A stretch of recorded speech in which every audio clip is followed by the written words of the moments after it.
The World Trade Center was still new when I arrived in New York in the summer of 1977. Just 3 years before, Philippe Petit had made his famous high-wire walk between the partially completed Twin Towers.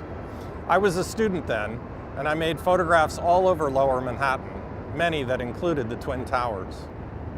In 1980, I photographed the Lower East Side of New York with the World Trade Center standing off in the distance, an imperious symbol of wealth and power. And a few years later, I received a grant to photograph the financial district, and the Twin Towers were a constant presence overshadowing the already lofty spires of Manhattan. The Twin Towers were the perfect backdrop buildings, aloof from the passions below.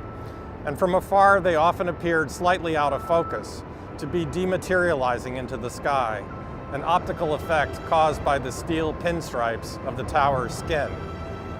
Those who masterminded the destruction of the World Trade Center on 9/11 understood the potency of the Twin Towers as image and symbol, and they knew that striking at that image would unleash forces not easily returned to station.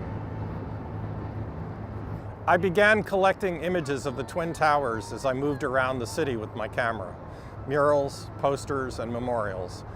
I also decided to make periodic trips downtown to what was still called Ground Zero, to document the rebuilding of the site and follow the rise of One World Trade Center, the skyscraper designed to replace the Twin Towers on the skyline. None of this photography from 1977 to the present was ever intended as a unified chronicle or portrait of place. But a few years ago, much to my surprise, I realized that I had a book.